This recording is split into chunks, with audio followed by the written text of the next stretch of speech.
China is committing genocide against the Uyghurs and other ethnic minority groups, including forced birth control and sterilizations. That's according to an unofficial tribunal in London. The hearings, which have no legal remit, claim China is trying to destroy the Uyghurs who live in the northwest of the country. Particularly shocking are allegations of organ harvesting, where organs are removed against people's will to be sold on the black market. China denies all the allegations, but 5 News has spoken to 2 men who fled the country and believe this practice is rife. I must warn you, you might find some of the details in Tasnim Nazir's report distressing.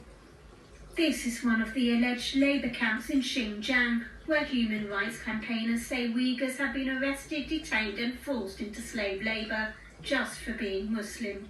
There are reports of torture, sexual abuse and ethnic cleansing. Kazakh Uyghur Omar Bikali was arrested in 2017. A doting husband and father, he was detained in 3 camps over a 9-month period on allegations of terrorism. After being detained, the first thing we faced was torture. I was tortured for 4 days and nights. The torture was horrific. It included beating with steel and wire and beating with an electric stick, as well as other terrible things they did to me. The trauma of what happened still haunts him. He gave evidence of the atrocities he faced at the London Tribunal, where incidents of his organs being assessed for surgical removal was presented as evidence. The witness in all 3 camps was subject to extensive body examinations, where samples of blood and urine were taken, his organs were examined, his irises assessed. Omar told me more about what happened. One time they put a back hood on my head and then started to do all the examinations. They took off all of our clothes. I could feel they put some kind of cream on me and it started to itch. They took off my hood and checked my eyes. It took about 3 hours to check the whole body. I couldn't see anything, but at one point they made me lie down in a very cold place. I was so scared. I thought they were going to butcher me while I was alive.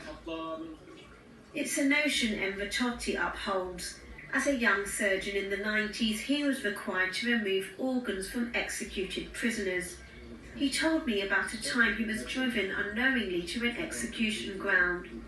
So we can see around 10 or more than 10, maybe 20, I don't know, executed prisoners lying down on the slope of the mountain. My chief surgeon briefed me and said, "Now it's your job to, as quick as possible, to remove his liver and the 2 kidneys."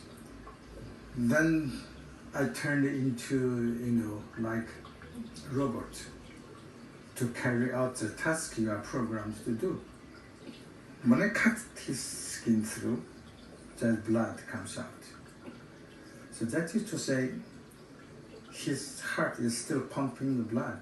So he was still alive? He was still alive. It was not until many years later that Enver realised he had been involved in organ harvesting, despite continuous denial from the Chinese government. An extremely well-organised, state-sanctioned practice where detainees are becoming a living organ donor pool and they're killed on demand and the organs are sold to paying recipients, and it all takes place in some of China's top transplant facilities. Much of the testimonies of Uyghurs I've spoken to are too distressing to broadcast, but it's important, they say, that the world knows what happened so the plight of organ harvesting victims are not forgotten. Tasnim Nazir, 5 News. Oh, a difficult watch. The Chinese government says today's ruling, though, has no credibility at all.